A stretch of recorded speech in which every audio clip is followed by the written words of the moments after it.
manatitra ny araba tombo lasy tombo vavy tonga soa indray ato anatin'izao fotoana ny famparalam-bavao izao amin'ity aliny alarobia fa 8 ny volana desambra taona 2020 sy 2020 ity ampitiavana be no anasananao tsy saraka aminay hatramin'ny farany lafim-bavao makasika ny olana misy eo anivony sehatry ny fampianarana ambaratonga ambony makasika indrindra ny fitokonana izay ataon'ireo mpianatra eny anivony cité universitaire eny Ankatosiambohipo takina ny fialan'ny ministry ny fampianarana ambony sy ny fikarohana siantifika ho izy ireo tsy mahavany olana misy eo amin'ny fampianarana ambaratonga ambony sy ny ministra fa vao maika mitondra fanakorontanana araka ny nambaran'ireo mpianatra mpanao fitokonana ireo mbola nitoy teny Ambohipo tamin'ity andro an'itimo izay fitokonana nataony mpianatra izay Nancy Priany.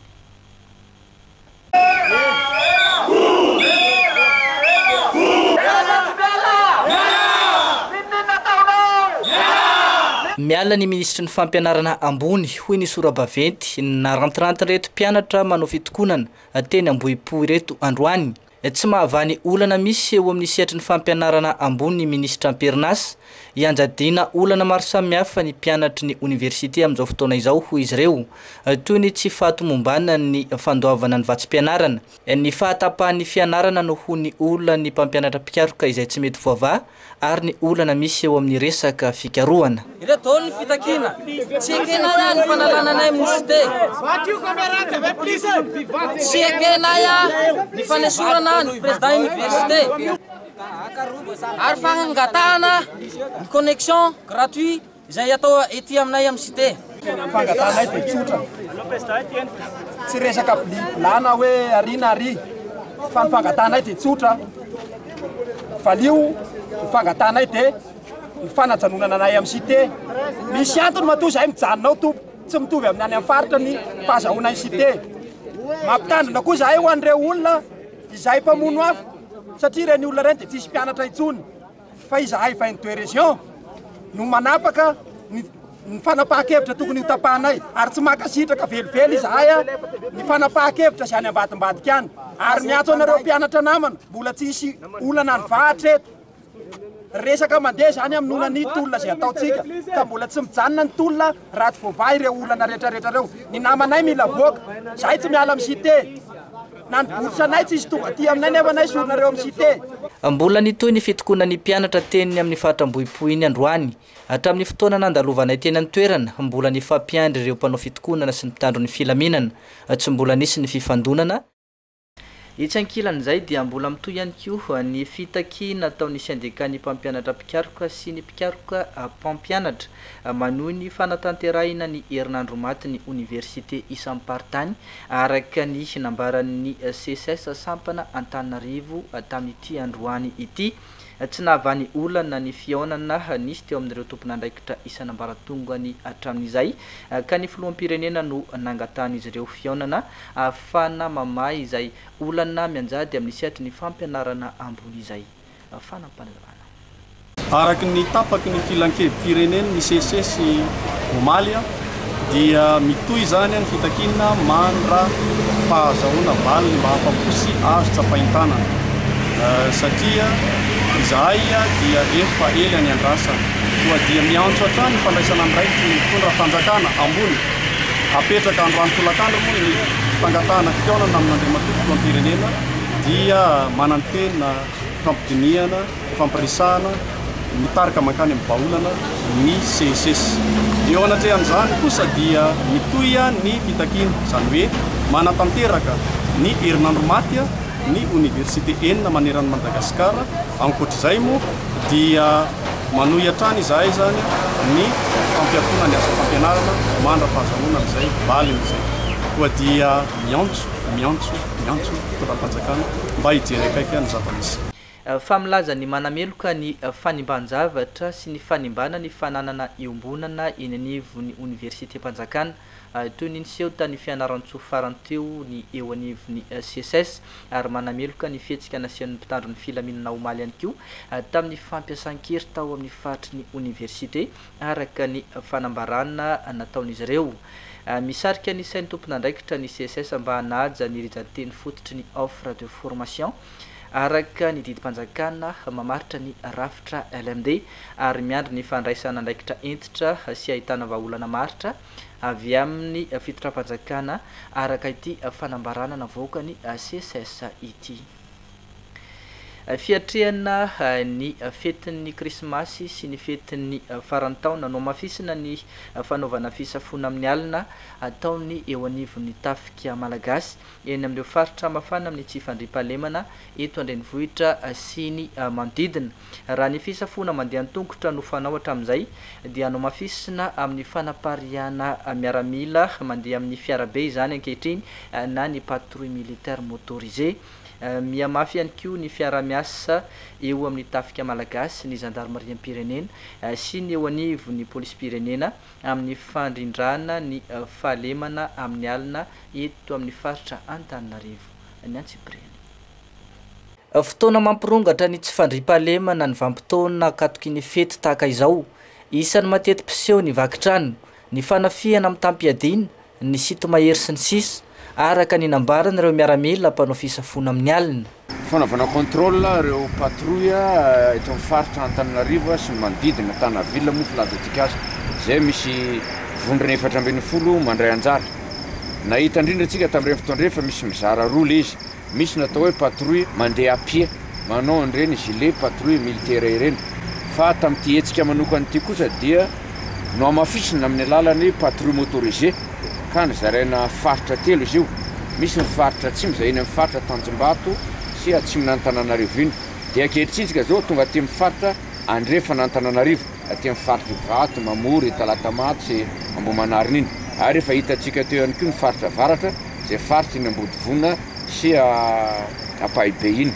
Eto nefa zay dia manentana ireo fokon'olona rehetra ny faritra reny fa tsy vita miaramila reny fandriam-pahalemana fa fiara-miasa. Ao ihany koa fiara-miasa amin'ny gendarmerie-pirenena sy ny polisy-pirenena. Tsy niandry ela ny mpitandro ny filaminana amin'ny fisorohana sy ny fandraisana andraikitra. Ho an'ny teo anivon'ny tafika malagasy manokana no amafisina ny fanaovana fisafona amin'ny alina izay ataon'ireo andeha an-tafika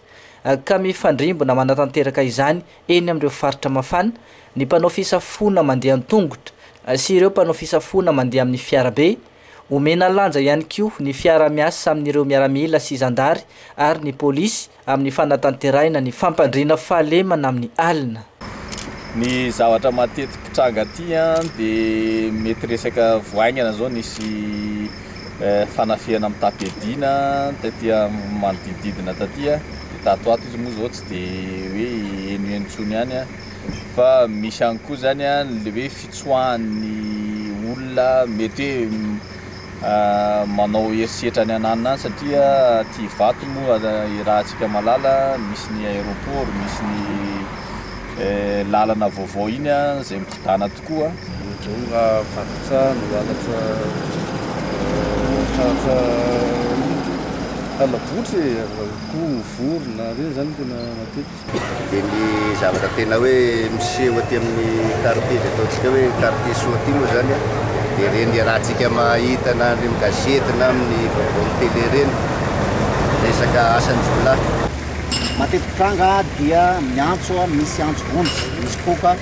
atao amin'ny miaramila antsika dia manao patrouille amin'ny andro alina dia manao intervention. Misy ihany koa ireo olona tratralina no ny asa manadaikitra dia manakitra anazy any amin'ny toerana tokony misy azy ny miaramila antsika.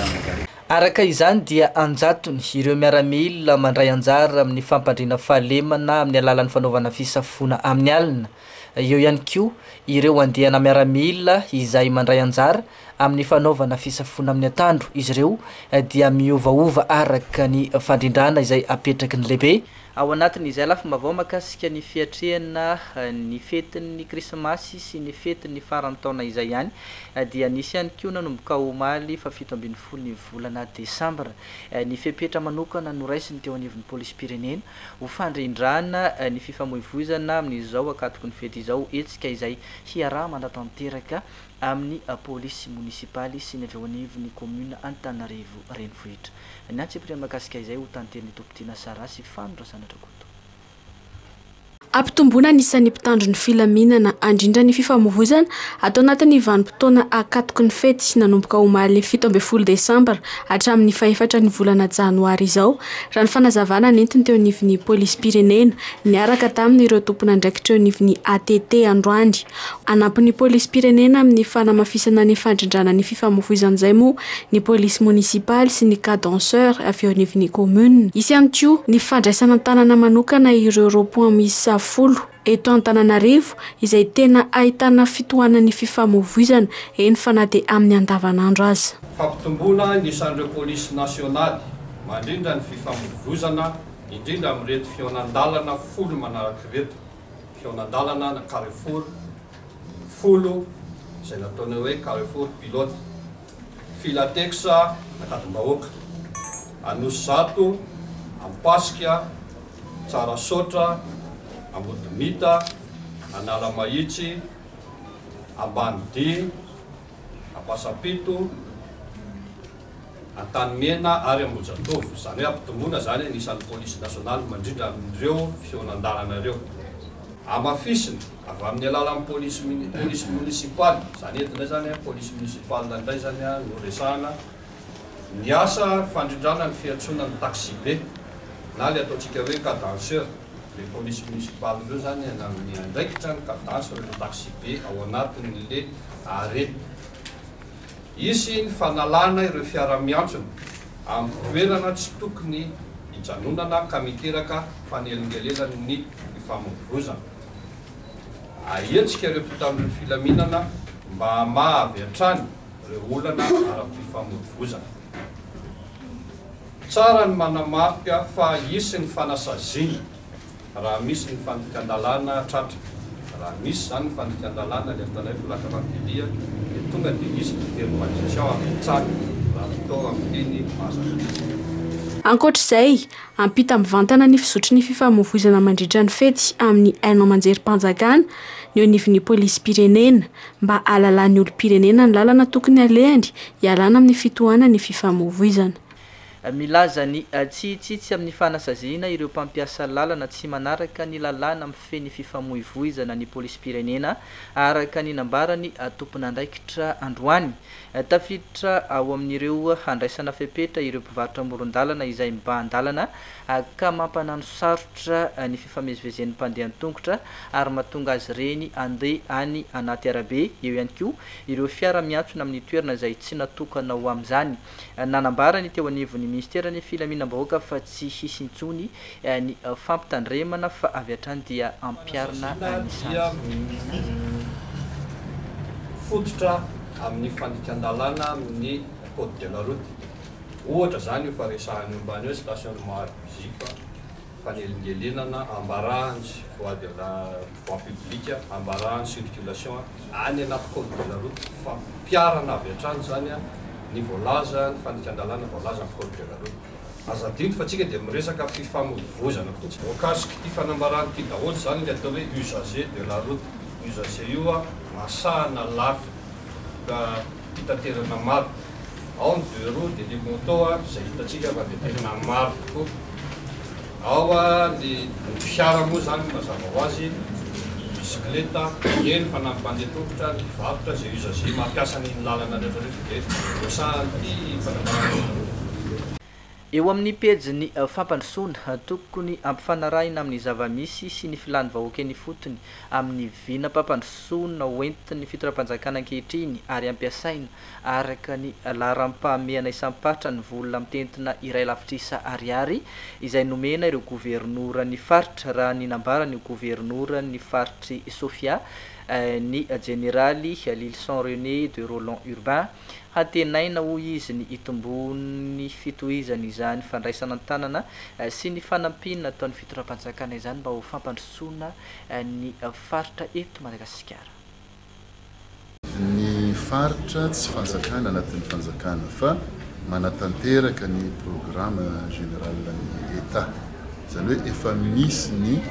nasan-kapobe nataon'ny gouvernement dia manatanteraka ny faritra. Fa izy fotsiny samy manana ny priorité ny faritra. Dia izay fanampina avy amin'ny fanjakana zany dia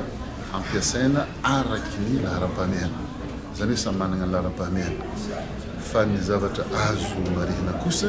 efa ezaka lehibe sahady nataon'ny filohan'ny republika 3 mois fotsiny mipetrahanay eo efa nahazo 1 milliard d'ariary zao amin'ny taona ho avy misy vola be mino za fa hitombo hatrany io ary zao atao androany zao hijery ny source ny financement mbola ho fanampy zany hoe omena vola omena fitaovana efa manao ezaka lehibe ny filohan'ny republika anjaran'ny gouverneur ny sisa ny contrôle no ataon'ny état dia hota eo hatraizany vita hatraizany tsy fa tsy afa misaraka amin'ny firoboroboany teknôlôjia intsony Madagasikara amin'izao fotoana izao maro anefa ny fanatsarana sy ny fenitra tokony apetraka eto amintsika ahafahana mifehy izany indrindra ny mahakasika ny cybersécurité noho io antony io indrindra no nahatonga ireo matianina misehatra amin'ny resaka informatika amolavola sy ampianatra ny tanora malagasy ho matianina amin'izany sehatra voalaza izany Ntsorakotormanga sy fandrasanatra satria araka ny tenantsika teo zany atao hoe cybercrime zany hoe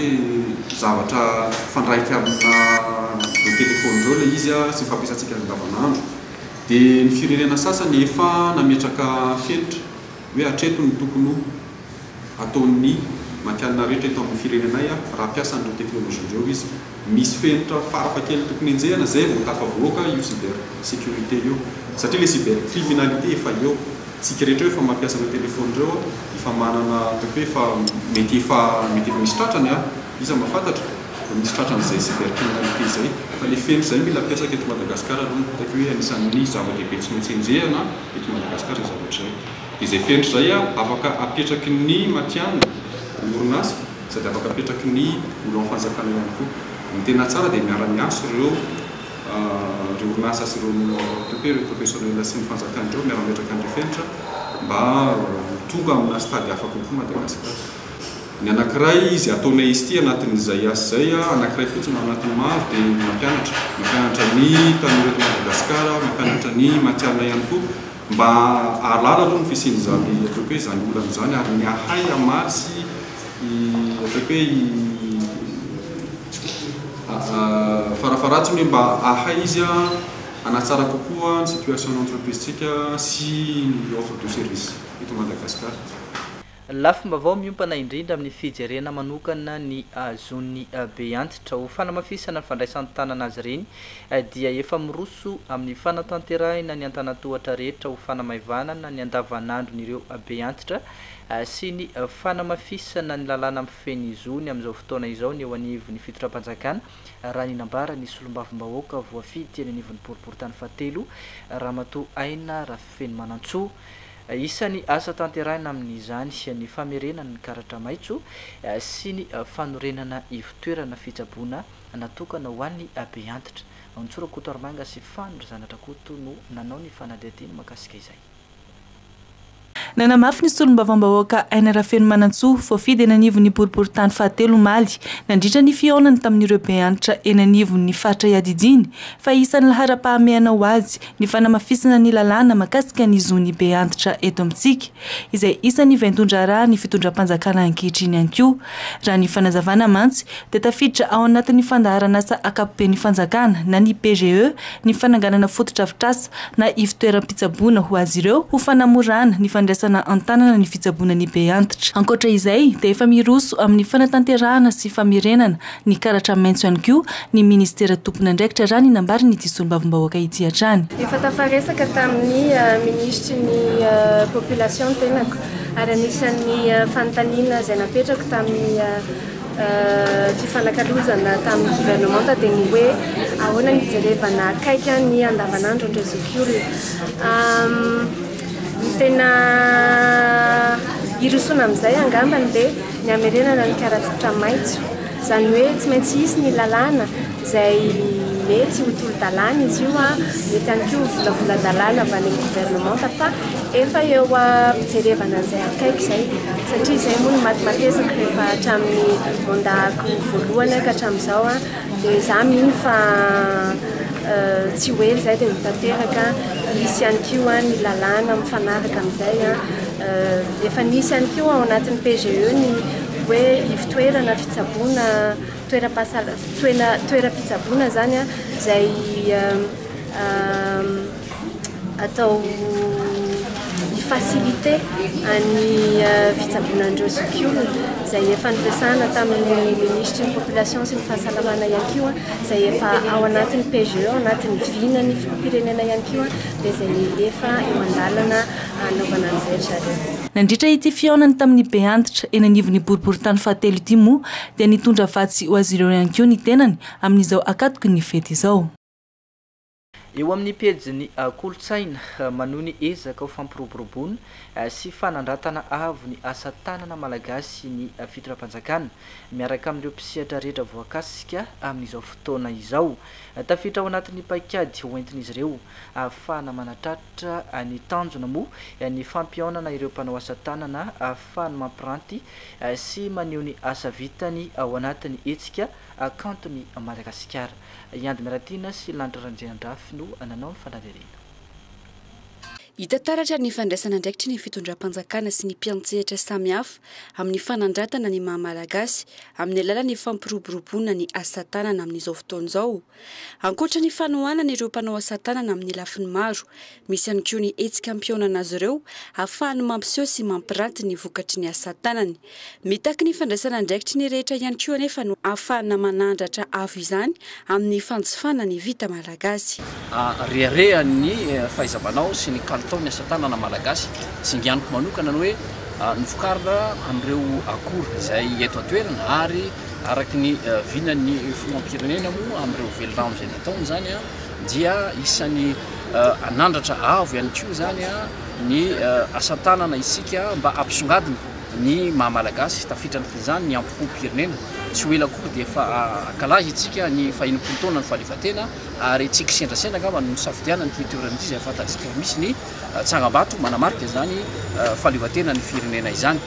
Dika zany fa izao famparatiana zao ihany koa izay iarahana amin'ireto tompony andraikitra ao ny région Analamanga eo ihany koa ny ministera ny varitra sy ny asa tanana dia fanohanana sy tosika eo anivon'ny filoham-pirenena fiadizinan'ny publika sy ny gouvernemanta amin'ny fahavononana anandratra avo zany asa tanana malagasy zany ary indrindra mba ho reharehan'ny Madagasikara ny fanananareo mpanao asa tanana malagasy ary fanentanana ihany no ataoko hoe ndaotsika anjifa ny tena malagasy. Aritra efatrandro ity hetsika kantony Madagasikara ity etsy an-tanina reniny. Dia ny fanadihadiany ihany koa tompo lasy sy tompo vavy no mamarana ny fiarahana tamin'izao alina izao mankasitraka fiainanao tsy nisaraka taminay hatramin'ny farany mametraka ny veloma mandrapitafa ho amin'ny rampitso indray veloma tompoko.